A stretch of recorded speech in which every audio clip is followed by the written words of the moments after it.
El proper dijous, dia 24 de novembre, el Sindicat d'Estudiants dels Països Catalans de Mallorca convocant vaga d'estudiants. A tots els instituts de l'illa n'hi tenim presència, per aturar d'una vegada per totes el constant atac cap als drets de tots els estudiants d'arreu dels països catalans sota el domini espanyol, així com a la resta d'altres pobles de l'Estat, per part del govern amb la LONCE.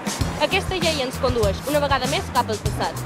En primer lloc, divideix els estudiants en dos grans grups, a través d'un seguit de proves, que ens disten més intensament de la igualtat per la qual apostam. El grup d'alumnes que li toqui estudiar cursos de formació professional té la precarietat assegurada, car aquests graus estan enfocats, en essència, a formar mà d'obra barata. Mentrestant, l'altre grup, el que li toca anar a la universitat, necessitarà ser de casa bona per a poder pagar-se uns estudis on seran tractats com a clients. Els primers, mercaderies. Els segons, mercaders. El sistema respon als interessos del mercat. Els drets de l'estudiantat no es complen. Volem una educació inclusiva. En segon lloc, la comunitat educativa som tots, mares i pares, estudiants, professors i equips directius. Però la LONCE pretén que la premsa de decisions caigui en uns pocs i no en tota la comunitat. Per tant, el model d'escola democràtica s'ofega lentament. A més, el menyspreu per les humanitats és total. Està previst anar-les substituint progressivament per les assignatures anomenades productives, o sigui, les que contenen nombres. Les humanitats, així com la llengua, filosofia i arts, per a nosaltres, són bàsiques per a poder aplicar el sentit comú de la tecnologia i la ciència, per tenir, bàsicament, una visió més crítica al món. De fet, aquest és el motiu per als que es volen llevar, perquè siguin més submises davant del seu sistema. D'altra banda, legitima concerts educatius que discriminen per raó de sexe, que van en contra de la seva tan estimada Constitució.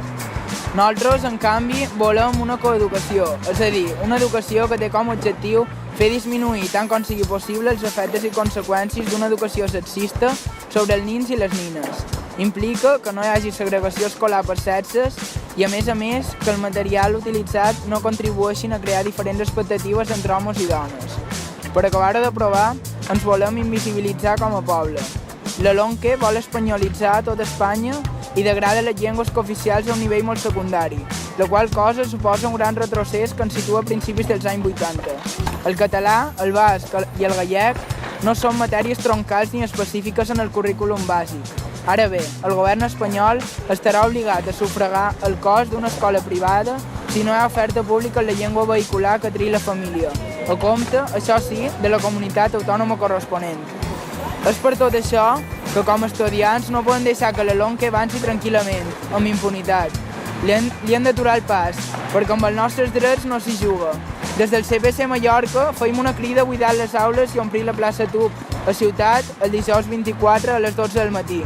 Feim que sigui una manifestació massiva. Des dels instituts mallorquins tomba la LONCE.